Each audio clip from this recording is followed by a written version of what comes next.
Memory gland का position second read से लेकर के सिक्स्थ रीड तक होता है, क्योंकि मेमोरी ग्लैंड थोरैक्स में होते हैं, तो ये थोरैसिक रीड होगा।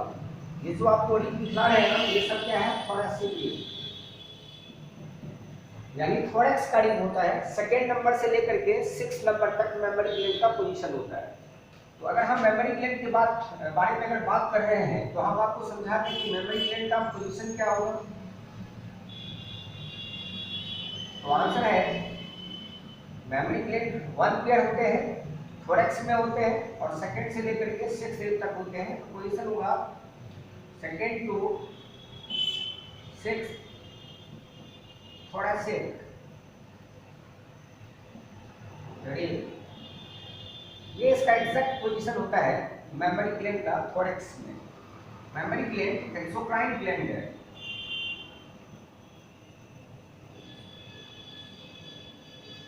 ये modified mammary gland is modified apocrine type sweat gland है।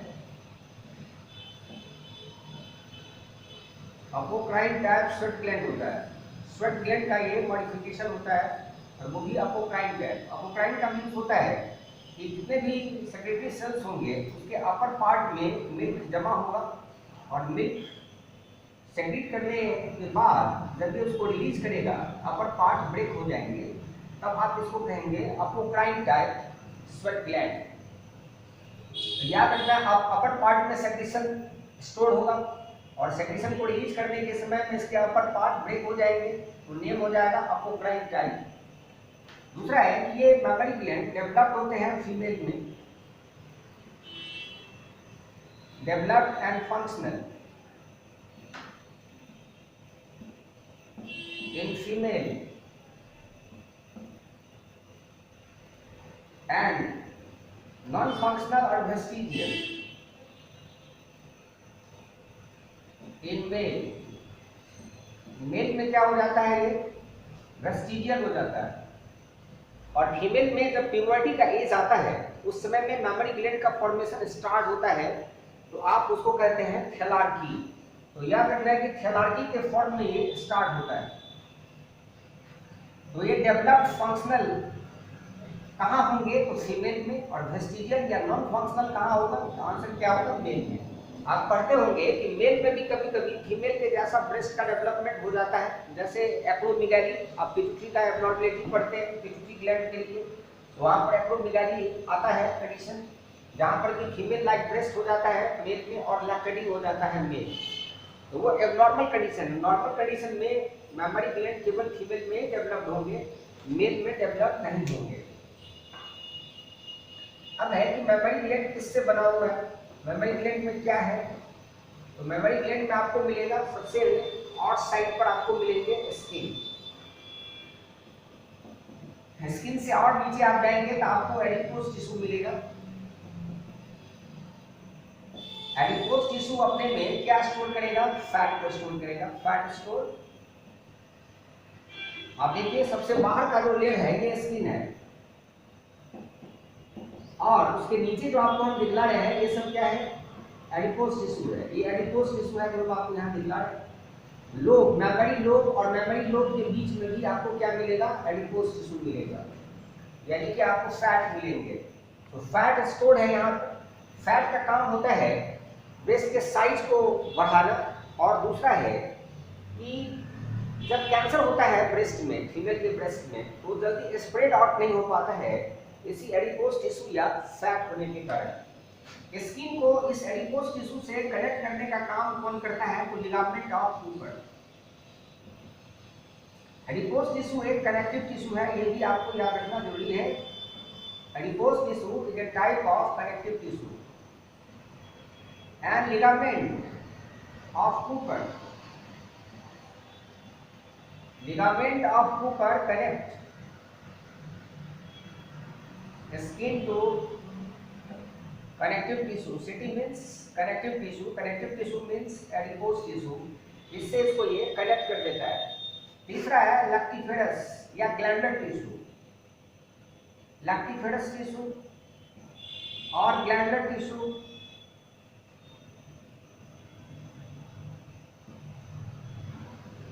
लैक्टिफेरस टिश्यू और ग्लैंडुलर टिश्यू आप देख रहे हैं।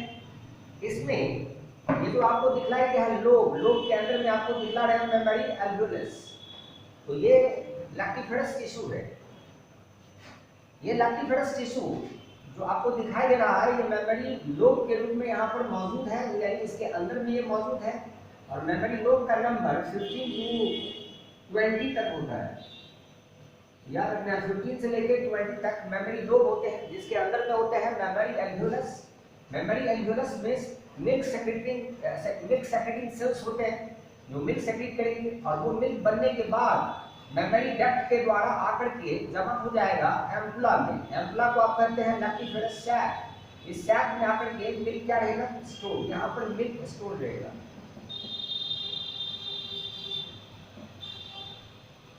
मिल्क बनेगा कहाँ, तो आंसर है मेमोरी एल्वेओलस सेल में।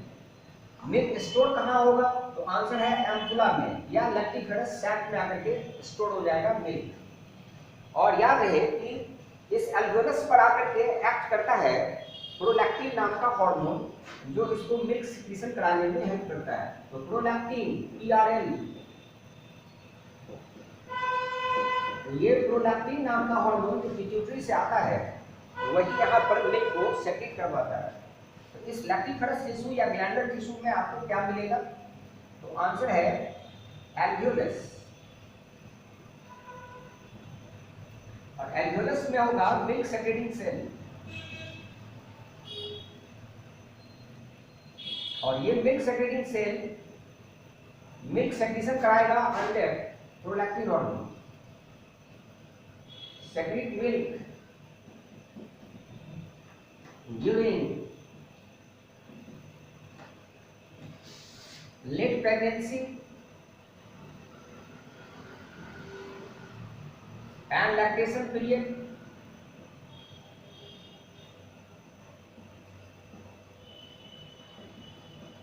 under the influence of the under prolactin PRL, ये मिल्क को सेक्रेट करेगा और ये मिल्क स्टोर हो जाएगा कहां पर, तो आंसर है एम्पुला और lactiferous sac. Secreted milk, secreted milk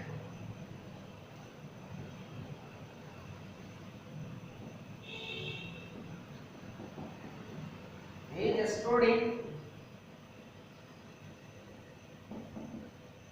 answer होगा एम्पुला।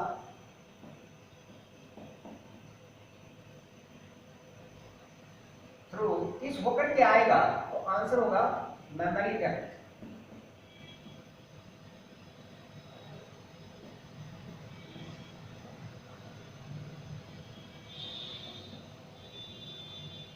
तो आपको याद रखना है कि मेमोरी जो लोब है उसके अंदर में ये लैक्टिफेरस टिश्यू होंगे, ग्लैंडुलर टिश्यू होंगे, या मेमोरी एल्वेओलस होगा।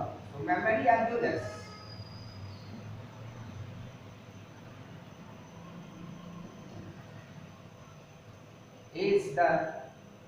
is present inside memory lobe, and number of memory lobe, answer is 15 to 20. Number of memory lobe, answer क्या होगा 15 to 20, इतने ज्यादा होंगे। तो ढेर सारे देखिए मेमोरी लोब के अंदर में ढेर सारे एल्वेओलस होंगे, इसको प्लूरल में आप क्या बोलेंगे, एल्वेओलाई। तो मेमोरी एल्वेओलाई यहाँ पर मौजूद होगा और उसी के जो सेक्रेटिंग सेल्स होंगे वो मिल्क को सेक्रेट कराएगा प्रोलैक्टिन हार्मोन के कंट्रोल में, यानी प्रोलैक्टिन हार्मोन ही उसको कंट्रोल करेगा। तो फिर से आपको यहाँ पर हम समझा रहे हैं, आप देख लीजिए सेकेंड रिंग से लेकर के 6th रिंग तक मेमोरी ग्लैंड का पोजीशन है।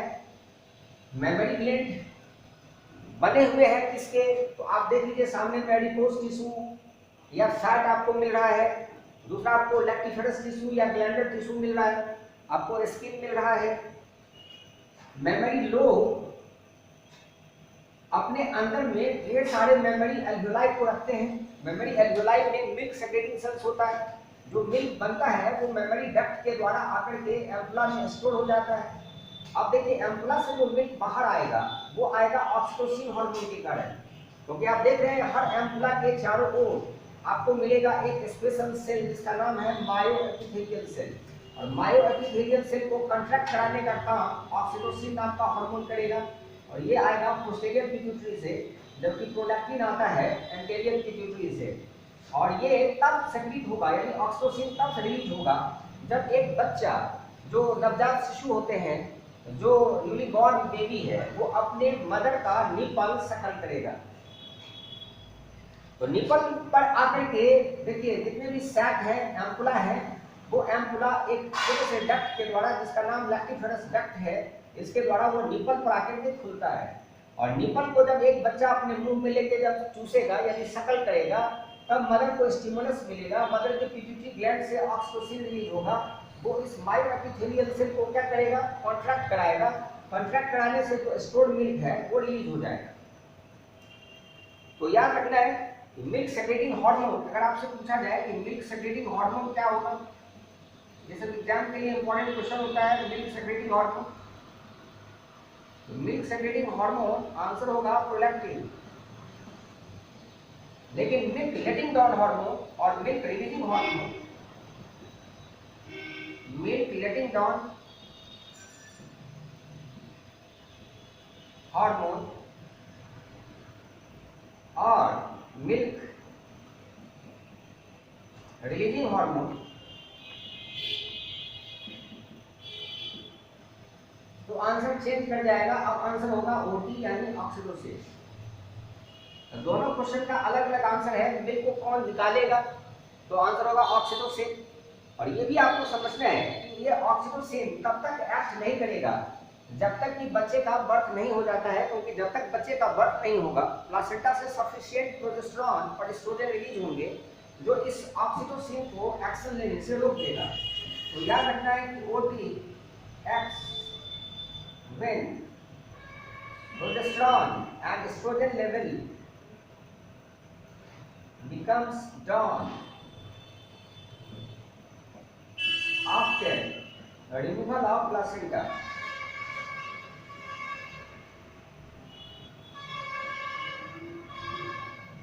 और इसलिए आपको समझाया गया था कि हाफ एन आवर तक बच्चे को, हाफ एन आवर जो बर्थ होता है, हाफ एन आवर के बाद ही मदर को बच्चे को सकलिंग करवाना चाहिए। उस समय में बच्चे का जो लंग है वो एक्सपेंड होता है, बच्चे ब्रीदिंग के लिए अपने आप को बार बार प्रयास करते रहते हैं, लंग एल्वियोलाई खुलने देना चाहिए, और उसके बाद बच्चे को मिल्क सकल करवाना चाहिए। देखिए जहाँ पर निपल है यहाँ पर बहुत सारे कुछ उभार आपको मिलेंगे ब्राउन कलर के स्पॉट्स पर, और वो ब्राउन एरिया जो होगा वो कहलाएगा एरियोला। तो एरियोला जो होगा ये ब्राउन नजर आएगा, ये ब्राउन कलर का होगा एरियोला, या ब्लैक कलर का भी हो जाता है बहुत सारे फीमेल में। इस पर मोंटगोमरी होते हैं, छोटे छोटे स्किन के उभार दिखलाई देते हैं, जिसको हम लोग मोंटगोमरी बोलते हैं।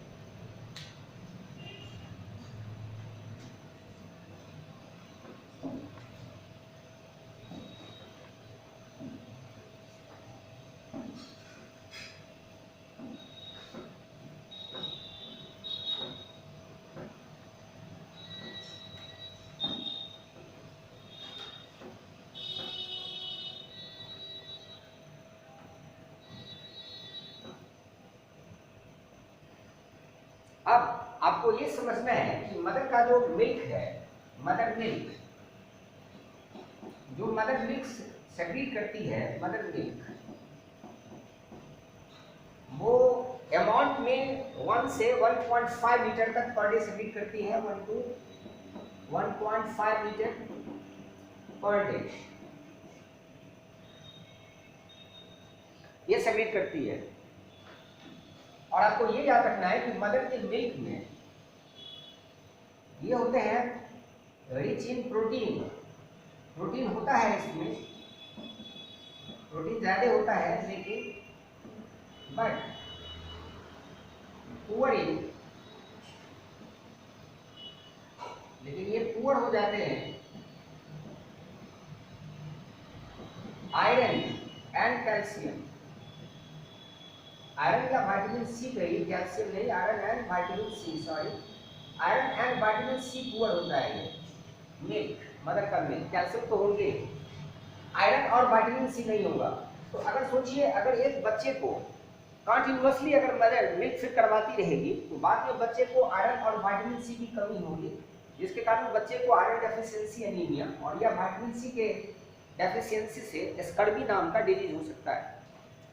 इसलिए 6 मंथ्स का जब बेबी हो जाता है तो उसको हम लोग सेमी सॉलिड डाइट देते हैं। जैसे आप देखते होंगे मदर सेरेलैक जो है मार्केट में अवेलेबल, या अदर डाइट जो है दलिया बना के या अदर डाइट बच्चे को फीड करवाना शुरू करती है कि बच्चे को आयरन मिल सके, विटामिन सी मिल सके, जिससे उसको डिजीज ना हो, आयरन डेफिशिएंसी कोई प्रॉब्लम ना हो और विटामिन सी डेफिशिएंसी के डिसऑर्डर्स बच्चे में अपीयर ना हो। एग्जाम के लिए इंपॉर्टेंट क्वेश्चन होता है कि मदर की मिल्क में किसकी कमी होती है, तो मिनरल पूछा जाए तो आयरन होगा और विटामिन पूछा जाए तो विटामिन सी होगा।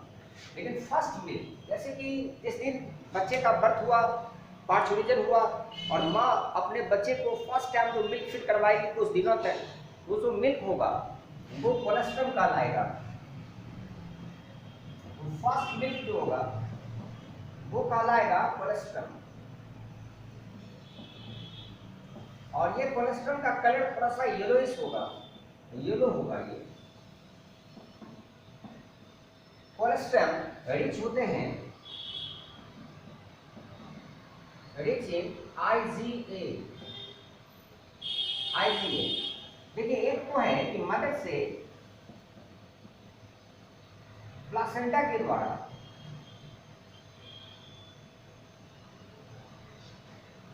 देखिए माँ और बच्चे के बीच में, अभी यहाँ पर हम पहले फिटस लिख रहे हैं, मदर और फिटस के बीच में एक बैरियर है जिसका नाम है प्लासेंटा, कि मदर से आसानी से कोई भी चीज फिटस तक ना आ जाए।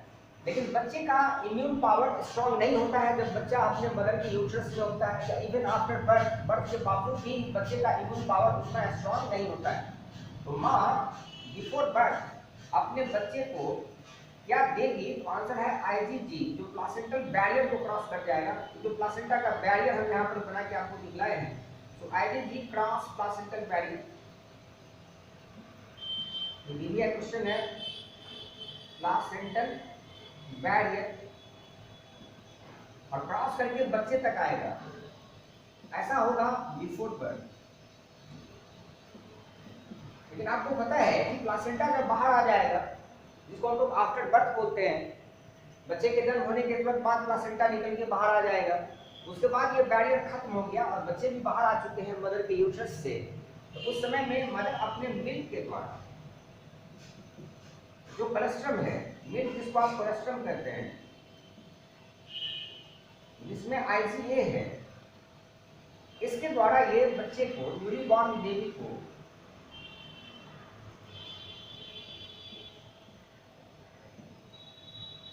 जिसको आप नियोनेट कहते हैं, इसको IgA नाम का इम्यूनिटी प्रोवाइड किया जाता है। तो 2 एंटीबॉडी मदर से बच्चे को मिलता है, एक जन्म से पहले यानी बिफोर पार्चुरिजन और बर्थ, और दूसरा आफ्टर बर्थ जो आप यहाँ देख रहे हैं। ये IgG या IgA जो यहाँ आया है मदर से, ये बच्चे को देगा पैसिव इम्यूनिटी।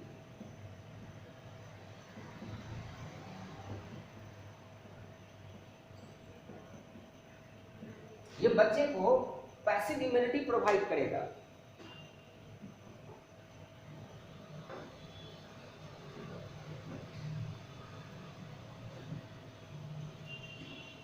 दूसरा देखिए, मिल्क में इनहिबिटरी पेप्टाइड भी होते हैं।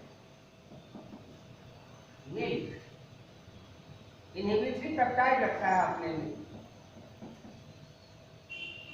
और इनहिबिटरी पेप्टाइड का काम होता है कि मिल्क जब सफिशिएंट अमाउंट में सेक्रीट होकर के जमा हो चुका है एम्पुला में या लैक्टिफेरस सैक में, तो उससे ज्यादा मिल्क वहां पर स्टोर ना हो, उसके लिए इनहिबिटरी पेप्टाइड मिल्क के सेक्रीशन को क्या कर देगा, या रिलीज को स्टॉप कर देगा। Inhibitory peptide inhibit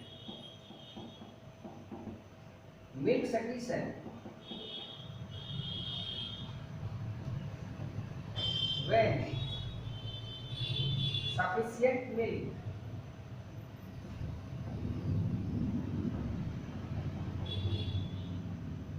get produced, जब सफिशिएंट मिल्क बन जाता है तो उसके बाद इनहिबिटरी पेप्टाइड का काम होता है मिल्क के सेक्रेशन को रोक देना। फिर जैसे ही बच्चे फिर से सकल कर लेंगे मदर के निपल को और मिल्क वहाँ से रिलीज हो जाएगा, फिर से इनहिबिटरी पेप्टाइड का एक्शन हटेगा और जानते ही है कि मिल्क धीरे धीरे क्या होता रहेगा, बनता रहेगा। तो मिल्क सेक्रेशन एंड रिलीज, आप रिलीज भी यहाँ पर लिख सकते हैं, इसको ये रोक के रखता है। तो सफिशिएंट मिल्क जब रहता है मदर के मेमोरी ग्लैंड में बना हुआ, इनहिबिटरी पेप्टाइड का काम होता है कि वो अब उसको निकलने ना दे। लेकिन अगर देखिएगा कभी कभी क्या होता है कि मदर अगर अपने मन में सोच लेती है कि उसके बच्चे को मिल्क फीड करवाना है, तो कभी कभी बच्चे मदर के निपल को नहीं भी सकल करता है, तब भी एक मेमोरी ग्लैंड से मिल्क तो सेक्रेट होता ही है। जब बच्चा, आप ऐसे समझिए कि एक बच्चा अगर अपने मदर के मेमोरी ग्लैंड के निपल को अगर सकल कर रहा है एक तरफ, तो दूसरे तरफ के भी निपल से मिल्क का सेक्रेशन हो सकता है। या मदर सिर्फ सोच ले तब भी उसके निपल से मिल्क क्या हो सकते हैं, सेक्रेट हो सकते हैं बिना सकलिंग किए हुए, ऐसा भी देखने को मिलता है। इसका मीन्स है कि मदर के सोचने मात्र से ही हार्मोन का एक्शन शुरू हो जाता है।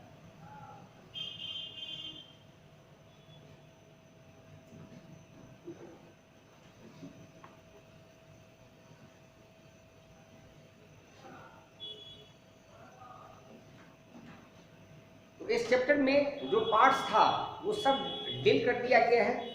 अब हम लोग देखेंगे अगर कुछ इंपॉर्टेंट क्वेश्चंस होंगे उससे रिलेटेड कुछ बात आपको हम बताएंगे और नेक्स्ट चैप्टर हम लोग स्टार्ट करेंगे आगे वाले क्लास।